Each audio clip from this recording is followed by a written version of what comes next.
Why, hello there! Today I want to talk about homesickness. And homesickness is something that I think almost everyone will experience when moving away from home, particularly to a new country, and even more so to a country with a new culture and a new language. Of course, homesickness manifests itself in many different ways, and I can only talk about my own experiences. But today I wanted to talk about what it looks like for me and how I've sort of dealt with it and some of the things that have helped me to cope when I feel homesick. So let's get started. First, I wanted to talk about what homesickness looks like to me.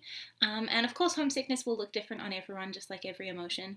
But personally, I found it a little bit hard to tell what I was feeling when I first started feeling homesick because a lot of the symptoms can look a lot like depression for me. So I'll start to feel very apathetic. I don't really care about anything. I find it really hard to get motivated to do anything. Like work is hard, and even fun things like going out with friends can be difficult as well. Like I just find it really hard to get up and want to do things. And then the reason that I can tell when it's homesickness is because I also start making negative comparisons between Japan and my home country, New Zealand. So I'll find myself thinking things like, oh, in New Zealand, the weather is so much better than this in summer, or like in New Zealand culture, we don't do things this way. And I'm the kind of person who I always promised myself I would never do that. And I actually really hate when people do that. So to find myself automatically thinking those things is very strange. And so that's how I know when it's homesickness. I actually didn't experience homesickness for my first almost 2 years living in Japan. I was totally fine, and I naively thought that that meant I was out of the woods and that I just wouldn't get it at all, and I was really lucky. But it didn't. Homesickness hit me pretty hard a couple of months ago now, like 4 months ago, and I've had 2 or 3 waves of it since then that both last for a couple of weeks each, and it's pretty it's strange for me because I'm used to being really positive and loving everything, and then to go from that to really not positive, like very, very negative, and especially being negative about Japan and the experiences that I've had here when I love them and I love learning about new culture and new things. Like it's just been very difficult to adjust to that for me. And so the first thing I would say is recognizing that you're feeling homesick is the first step. So when you, or if you, like me, find yourself thinking things like negative comparisons about your home country and Japan, remind yourself that that's the homesickness talking. You don't really think those things. It's just because you're feeling a bit sad and a bit lonely and you miss your home country. And so those thoughts creep into your brain, even though you don't really think that. You know you don't think that. Logically, you know you don't think that way. But it's important to separate homesick feelings from real feelings and real thoughts. So I think recognizing that you're feeling homesick is the first step to not taking those thoughts too seriously, and not being too hard on yourself for having those thoughts either, because everyone gets homesick, or I think the vast majority of people get homesick, and everyone has negative thoughts sometimes, and it's okay. You don't have to beat yourself up over it. I know I had a really hard time because I felt so guilty for feeling this way about this place that I love, these people that I love, and this culture that I am so uh, grateful to be a part of.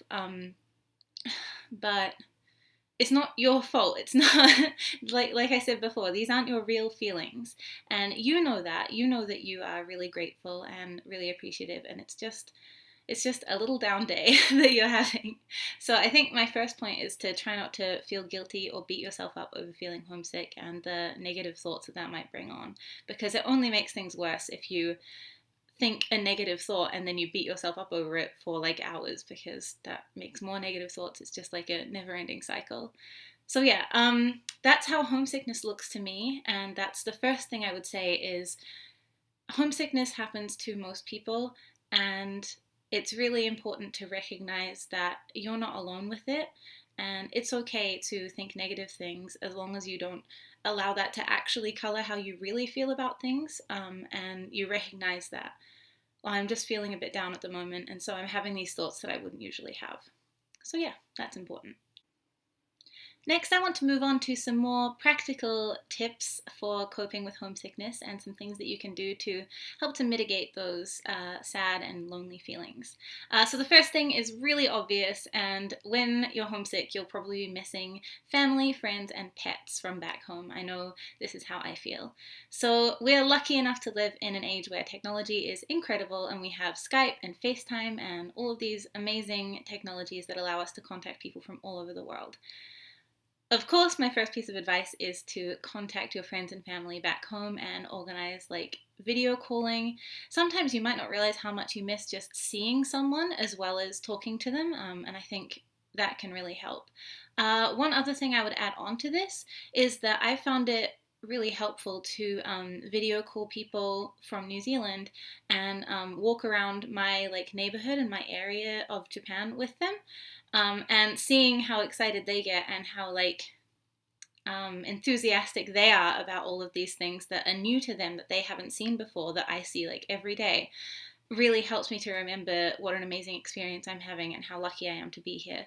And sharing that with family and friends back home makes me feel more connected to my home country in my new country.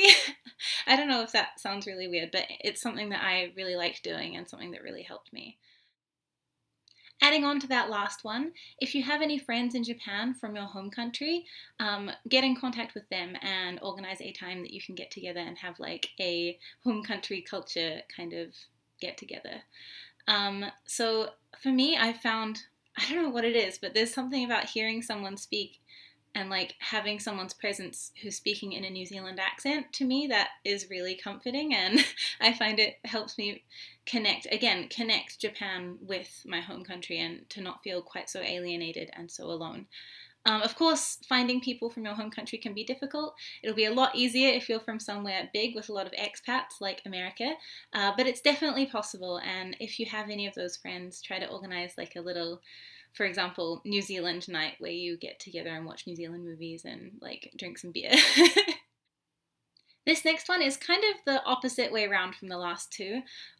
Find items and stories that remind you of your home country and that are things that you think are a really vital part of your home country's culture, and share them with people who you know now in your new country.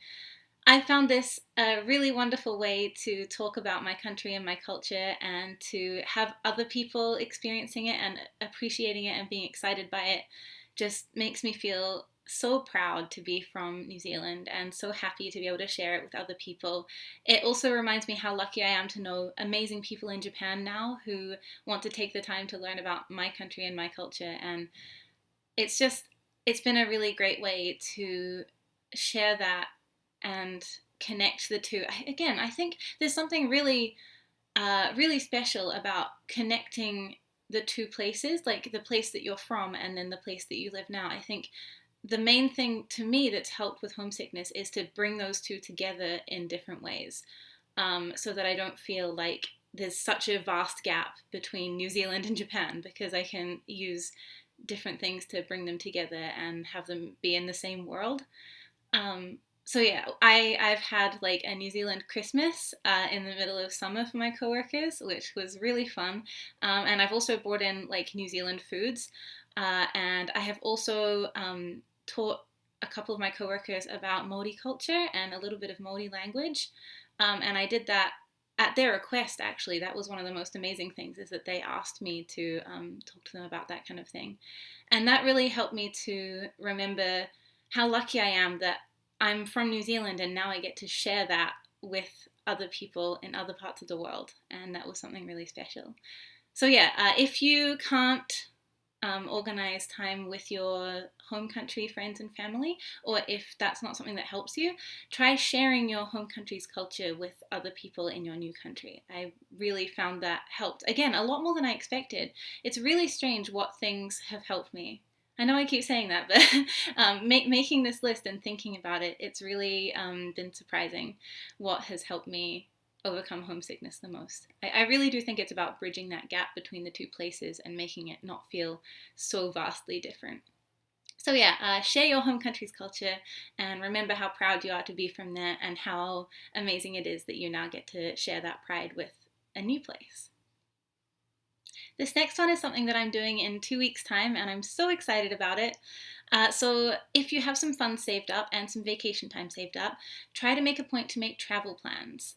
I recommend going somewhere within the country that you're currently living and somewhere that you've been really looking forward to going. This really helps to cement for me that feeling of gratitude and appreciation for all these experiences that I'm getting to have that I never thought that I would have. And it's a great way to remind yourself just how lucky you are to be in this new place. And it also, in a more practical sense, just takes your mind off the homesickness. And to go along with that, I also find it really helpful to, because as you guys know, I really like photography and I really like making videos. The fact that I can save those experiences and share them with other people, or even just look back on them myself, really also helps me to remember just how lucky I am to be able to get to do these things. So, yeah, make some travel plans, do something that you've been meaning to do for ages, and remember how awesome it is that you get to do these things, and try to forget a little bit about your homesickness. That's about it for practical tips, and the last thing that I wanted to mention really quickly is something that I touched on a little bit in the start, and that is that homesickness is completely normal. Almost everyone will experience homesickness. It is not a personal failing. It's definitely not something to feel guilty about. Please, please, please don't feel like you're alone in this, and don't beat yourself up over feeling homesickness and having negative thoughts about the country that you currently live in. Remember, it's not your rational thought. It's not like a rational thought process. It's just an emotional state, and it comes and goes in waves, and you're going to be okay. You're doing great. You got it. Okay, so with that sappiness out of the way, that's about all that I have to say about homesickness. I really hope that if you're feeling homesickness currently, that some of these things can help you to deal with it. It can be really tough to go through, and I hope also that knowing that you're not alone and that this really is super common and it's not something to be ashamed of helps you as well. So feel better soon and have a great day. Bye.